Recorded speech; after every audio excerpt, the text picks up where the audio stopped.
अस्सलाम वालेकुम। आज के सच के साथ मैं हूं वसीम अब्बासी। आज तीन खबरों के हवाले से बात होगी। एक तो ये कि जी बिजली के बिलों में रिलीफ लोगों को मिल गया, मगर आपको पता है कि 3 फेज़ वाले किसी को रिलीफ नहीं मिला, ना इस्लामाबाद में ना लाहौर में। और इस बात पे बड़ी वो हो रही है कि अगर कोई किसी के पास 3 फेज़ मीटर है और उसके 500 यूनिट से कम यूज़ हुए तो उसको क्यों रिलीफ नहीं मिला। बाकी लोगों को रिलीफ मिला और ये बड़ा अप्रिशिएट भी किया जा रहा है, मगर ये रिलीफ नहीं मिला 3 फेज़ वालों को। ये आपको बताऊँगा कि क्या किस्सा क्या है। दूसरी बात जी, मुराद सईद जो है वो अचानक पेशावर में नमदार हो गए हैं और अब वो हुकूमती अमूर में भी हिस्सा ले रहे हैं। ये क्या किस्सा है, इस हवाले से भी बात होगी।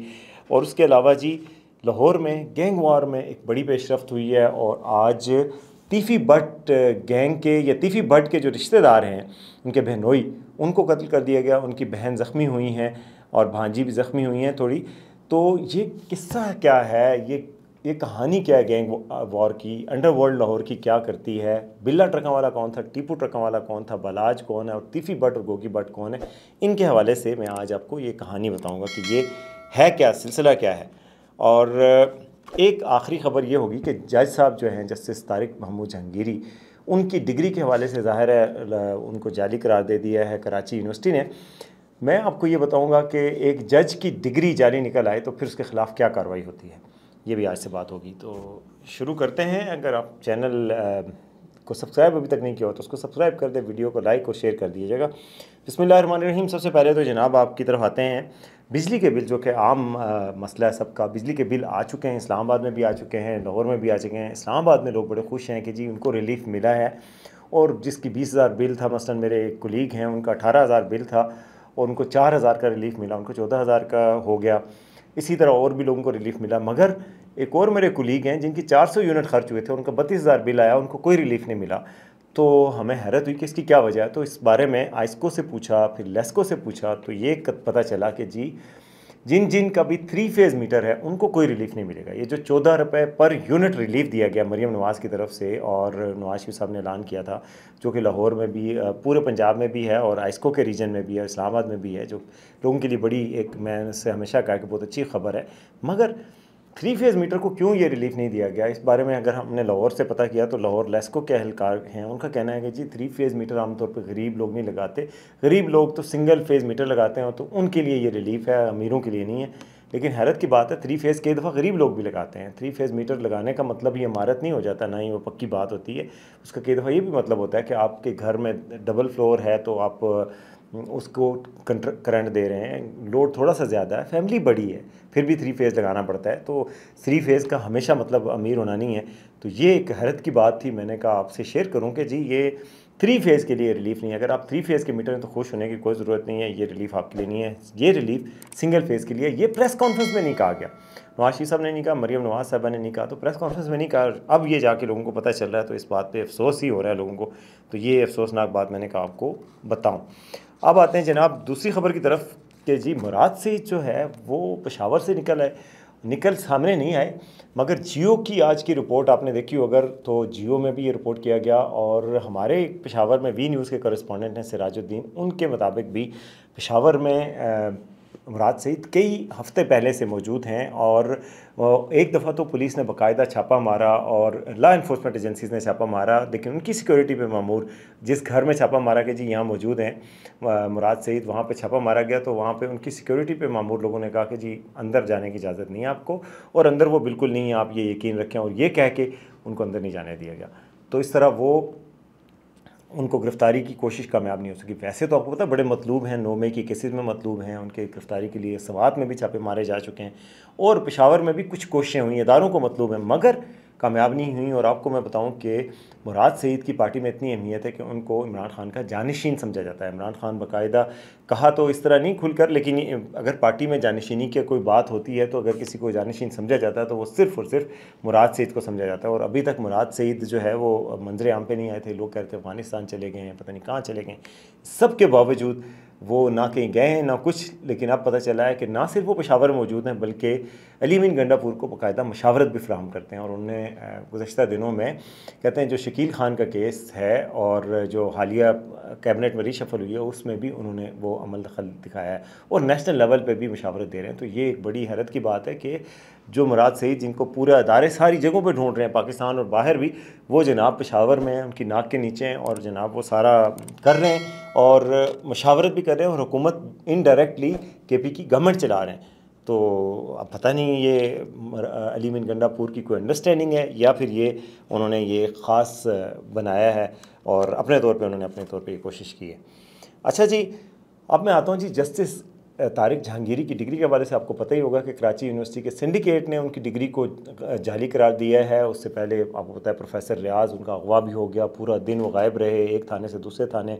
उन्होंने आके कहा कि मैं सिंडिकेट मीटिंग में इसकी मुखालफत करता और मैंने ये कहना था कि ये केस नहीं बनता, इस वजह से मैंने सब मेम्बर्स को भी कहा था, इस वजह से मुझे अगवा किया गया। लेकिन यूनिवर्सिटी के सिंडिकेट के बाकी मेम्बरान कहते हैं कि वहाँ अक्सरियत से फ़ैसला होता है और 1.5 दर्जन से ज़ायद मेम्बरान हैं, तो अगर एक मेंबर गलत फ़ैसला या एक मेंबर अपोजिशन में वोट देता भी है तो उससे फ़र्क नहीं पड़ता ओवरऑल डिसीजन में कि जो डिग्री जाली करार देने का है। अच्छा, ये तो अभी तनाज़ा चल ही रहा है डिग्री जाली देने के हवाले से। यूनिवर्सिटी ने अभी तक कंफर्म नहीं किया, ये डॉक्टर रियाज ही कह रहे हैं कि जी डिग्री को जाली करार दे दी गई, सिंडिकेट ने फैसला किया। ये तो चल ही रहा है, लेकिन हमने इस पर पता करने की कोशिश की कि अगर एक जज की डिग्री जाली निकल आए तो उसके खिलाफ क्या कार्रवाई होती है। तो जिन लॉयर से बात हुई है उसमें अली ज़फ़र भी हैं। बैरिस्टर अली ज़फ़र का कहना है कि आमतौर पर इस तरह के केसेस में उन्होंने कहा कि इस केस को तो उन्होंने कहा कि पॉलिटिकली मोटिवेटेड चीज़ है क्योंकि उनके पास इलेक्शन ट्रिब्यूनल का केस भी है, मगर उन्होंने कहा कि आमतौर पर अगर किसी जज के खिलाफ ये केस आता है तो वो सुप्रीम जुडिशल काउंसिल में केस जाएगा, रेफरेंस दायर करना पड़ेगा और रेफरेंस के बाद अगर उनकी डिग्री जारी निकल आए तो ना सिर्फ ये कि उनको नौकरी से बर्खास्त किया जाएगा बल्कि उनके जो पर्क्स प्रिविलेजेस हैं रिटायरमेंट के बाद वाले वो भी वापस लिए जाएंगे और जो पहले नौकरी से पहले मराहत मिल चुकी हैं वो भी वापस ली जाएंगी। और उसके अलावा जो 2-3 और लॉयर्स हैं, कॉन्स्टिट्यूशनल एक्सपर्ट्स हैं, वो भी यही कहते हैं कि अगर इनकी डिग्री जाली साबित होगी तो इनका नौकरी पे कायम रहना मुश्किल हो जाएगा। और फिर और अनलेस ये कि सुप्रीम कोर्ट इसका अदरवाइज़ रूलिंग दे कि जी ये फ़ैसला, ये जो डिग्री के बारे में इंफॉर्मेशन जिसने RTI मूव की थी राइट टू इन्फॉर्मेशन एक्ट के तहत, वो कौन था, मोटिवेशन क्या थी। क्योंकि इससे पहले जब काजी फायज़ा के ख़िलाफ़ तहकीकात की गई थी तो ये कहा गया था कि जज के ख़िलाफ़ ख़ुद से तहकीकात आप नहीं कर सकते, सुप्रीम कोर्ट की इजाज़त से तहकीकात कर सकते हैं, FBI खुद से कैसे कर सकता है। तो इस केस में ये अगर बात हो गई तो फिर तो वो बच सकते हैं जस्टिस तारिक महमूद जहांगीरी। मगर अगर सुप्रीम जुडिशल काउंसिल ने सिर्फ उनकी डिग्री के मामले को देखा और डिग्री अगर जाली करार दी गई है तो ज़ाहिर है डिग्री की बुनियाद पर अपॉइंटमेंट होती है तो फिर अपॉइंटमेंट भी ख़त्म हो जाएगी और फिर उनका जो है उनके पर्क्स एंड प्रिविलेजेस भी वापस ले लिए जाएंगे। ये जो है कॉन्स्टिट्यूशनल और आइनी एक्सपर्ट्स की मुतफ़िका राय है। तो इस तरह के केस में फिर ये होता है कि उनकी बरतरफी यकीनी हो जाती है, अनलेस ये कि सुप्रीम कोर्ट इस सारी कार्रवाई को ही गैर कानूनी करार दे और सिंडिकेट के फैसले को ही तस्लीम ना करे तो फिर वो अलग बात होती है। सुप्रीम जुडिशल काउंसिल इन शवाहदात को काफ़ी ना माने, मगर ये अब काफ़ी मुश्किलात का शिकार हो चुके हैं जज साहब और अब देखते हैं कि आगे इनके हवाले से क्या होता है। अब आते हैं जनाब आखिरी ख़बर की तरफ आज की, और वो थी जनाब आज लाहौर में एक और फायरिंग का वाक़या हुआ है और उसमें बालाज ट्रकों वाला जो गैंग के ट्रकों वाला जो ख़ानदान है उसके जो मेंबर थे बालाज टीपू, उनको मार दिया गया था लाहौर में एक शादी की तकरीब में इस साल फरवरी में। उनकी तरफ से जो इल्ज़ाम आयद किया गया था वो गोगी भट्ट और तीफ़ी भट्ट, ये 2 अंडरवर्ल्ड के बड़े डॉन हैं लाहौर के, उनके ऊपर इल्ज़ाम आयद किया गया था। तो उनके आज तीफ़ी भट्ट के बहनोई को कत्ल कर दिया गया फायरिंग के वाक़े में। उसी गाड़ी में तीफ़ी भट्ट की बहन भी बैठी हुई थी, उनकी भांजी भी बैठी हुई थी, यानी उनकी बेटी भी बहन की, तो वो महफूज रहीं और थोड़ी सी ज़ख्मी हुई, उनको ले जाया गया लेकिन वो उनकी हालत ख़तरे से बाहर है, लेकिन बहनोई की डेथ हो गई है। ये है गैंग वॉर। ये लाहौर में अंडरवर्ल्ड की पूरी वॉर चल रही है और इसकी पूरी एक हिस्ट्री है। आपको पता है फरवरी में बालाज को कैसे मारा गया था कि एक शादी की तकरीब में वो आए और वो मूव करते थे गार्ड्स के साथ, अपनी लोकेशन को बड़ा सीक्रेट रखते थे, मगर उसके बावजूद उनकी लोकेशन को कहा जाता है कि उनके करीबी साथी थे, दोस्त थे एहसन शाह, उन्होंने ट्रेस करके मुखालफों को दे दिया, दुश्मनों को दे दिया। तो वहाँ शादी में जो कातिल था वो कैमरामैन बन के आया। उसने कई दफ़ा उनके करीब जाने की कोशिश की लेकिन कामयाब नहीं हुआ, लेकिन एक दफ़ा वो महफूज़ों ने हदफ़ों से पीछे हटा दिया, लेकिन एक दफ़ा वो कामयाब हुआ और वहाँ पे जाके कैमरा सामने रखा, लेकिन जेब से गन निकाली और उनको 4 फायर मारे। उस दौरान महफूज़ों ने जवाबी फायरिंग करके उसको मार दिया और उसको बताया जाता है कि वो तीफ़ी भट्ट गैंग का मेंबर था। लेकिन पुलिस ने बाद में तहकीकात की कि एहसन शाह भी इसमें ज़िम्मेदार था, तो एहसन शाह को पुलिस ने हिरासत में ले लिया। लेकिन आप देखें कि गैंग वॉर और अंडरवर्ल्ड की पावर के एहसन शाह को पुलिस हिरासत में, बाद में कहा गया कि जी पुलिस मुकाबले में एहसन शाह मारे गए हैं, लेकिन कहा जाता है कि जो इंस्पेक्टर थे और वो भी भट्ट थे और उन्होंने मारा और वो बालाज टिपू के गैंग के लिए काम करते थे। तो गोया उन्होंने बदला लिया। बालाज टिपू के बदले के तौर पे पहले एहसन शाह को मारा गया और आज तीफी भट्ट के जो बहनोई हैं उनको मारा गया है। दुश्मनी ये कहाँ से शुरू हुई? कई दहाइयों पहले की दुश्मनी है। 90s में बिल्ला ट्रकों वाला जो है वो लाहौर में मशहूर हो गए थे और वो काम करते थे गुड्स ट्रांसपोर्ट का लाहौर के शाह आलमी में। वहाँ पर उनकी शोहरत हुई, उनके कई 100 ट्रक चलना शुरू हुए और फिर वो उनके पास कई जो क्रिमिनल्स थे वो भी पनाह लेते थे। ये उनको पनाह देते थे, बदले में वो इनके काम कर देते थे कि कब्ज़ा छुड़वाना हो, कुछ करना हो। हल्के फुल्के क्रिमिनल से फिर बाद में कत्ल हो गया उनसे और फिर कोई केस बन गया तो उसके बाद इनकी दुश्मनी होगी बिल्ला ट्रकों वाले की। बिल्ला ट्रकों वाले की 2 अफराद थे जिनके साथ दुश्मनी हुई, हनीफ और शफीक। वो इनके ही मुलाजिम थे करीबी, लेकिन जब बिल्ला ट्रकों वाले के बेटे टिपू ट्रकों वाले पे कोई इल्ज़ाम लगा किसी खातून के साथ हरास का, तो उन्होंने उस केस में बजाय इसके कि बिल्ला ट्रकों वाले अपने बेटे को गिरफ़्तार होने देते, उन्होंने अपने एक मुलाजमिन का नाम दे दिया, FIR से नाम निकलवा के हनीफ का नाम दे दिया और शफीक का। ये लोग जब जेल चला गया और 7 साल जेल में रहा और इसको ये वादा किया था बिल्ला ट्रकों वाला ने कि आपको मैं निकलवा दूंगा, लेकिन इनको नहीं निकलवाया। 7 साल बाद जब ये वापस आया हनीफ, तो इन्होंने मिल के, इन दोनों ने, हनीफ और शफीक ने बिल्ला ट्रकों वाले को कत्ल करने का मंसूबा बनाया और आखिरकार इसको मार दिया फायरिंग करके।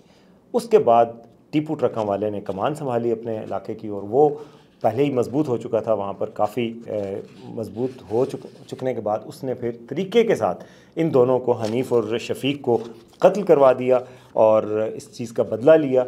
मगर और इन दोनों ने, हनीफ और शफीक ने, जनाब मारने के बाद बिल्ला ट्रकों वाले को जाके तीफी भट्ट और गोगी भट्ट के पास बना ली। तीफी भट्ट और गोगी भट्ट अंदरूनी लाहौर के पहली अंडरवर्ल्ड के 2 बड़े सरगर्म वो थे और जायदादों और इन पे कब्ज़ों के बारे में मशहूर थे।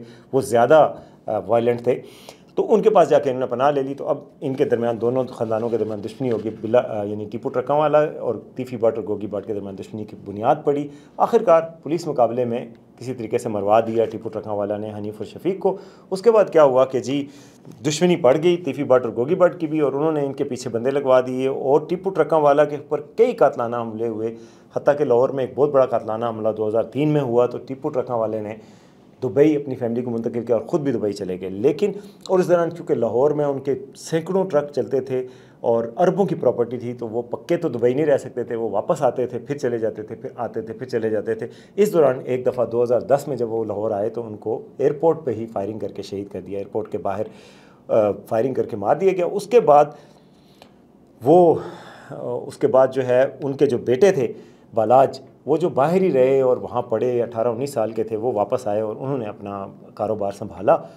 और उसके बाद से वो पूरी सरगर्मी के साथ जाते थे जहाँ पे भी बड़ी सिक्योरिटी, सारे सिस्टम रखते थे। लेकिन आखिरकार उन्होंने सुना है कि कोई 2018-19 में तीफी भट्ट और गोगी भट्ट ने उनको कहा कि आप कई जगहों पे हमारे जो मामलात होते हैं ज़मीनों पे कब्ज़े के, बाकी उनमें सामने आते हैं, आप सामने से हट जाएं वरना आपको हटा दिया जाएगा। उसके बाद फिर बालाज ट्रकों वाले को इस साल फरवरी में मार दिया गया था और आज उस गैंग वॉर का एक और इंसिडेंट आपके सामने आया है। तो ये थी ये जंगें जो वहाँ पे चल रही हैं, गैंग वॉर चल रही है और ये कितने अरसे से चल रही है मैंने आपको बताया। तो अब देखते हैं ये कहाँ ख़त्म होगी वायलेंस। अलबत्ता अमीर बलाज के हवाले से एक हमारे दोस्त सहाफ़ी भी हैं, उन्होंने फ़ारूक शहबाज, उन्होंने इनका 2020 में इंटरव्यू किया था जो इस साल फरवरी में मारे गए अमीर बलाज। तो उन्होंने बताया था कि अमीर बलाज एक डिफरेंट आदमी थे और वो नहीं चाहते थे कि गैंग वॉर आगे बढ़े, अपने बच्चों को ये लेगेसी छोड़ के जाएं। वो बड़ी कोशिश करते थे सुलह की, मगर ज़ाहिर है उनके अपने लोग भी उसके ख़िलाफ़ थे कि सुलह और फिर ये सारा गैंग सिस्टम ही ख़त्म हो जाए। तो वो ख़त्म ना हो सकी और आखिरकार वो पढ़े लिखे शख्स भी इसी गैंग वार का हिस्सा बन गए और इसी गैंग वार का निशाना बन गए। अब देखते हैं कि जी आगे पुलिस क्या एक्शन लेती है और क्या होता है। अभी की जो ताज़ा तरीन रिपोर्ट है मैं आपको बताऊँ तीफी भट्ट और गोगी भट्ट के बारे में कि ये दोनों फ़रार हो चुके हैं मुल्क से और ये दुबई में हैं, क्योंकि जब से बलाज की डेथ हुई है उसके बाद से इनको पता था कि बदला लिया जाएगा, तो ये ख़ुद चले गए, लेकिन आज उनका बहनोई मारा गया। तो अब वो देखते हैं वो कब पाकिस्तान वापस आते हैं और आगे क्या बढ़ता है। जो भी होगा अपडेट्स मैं आपको बताता रहूँगा। देखते रहिए आज का सच।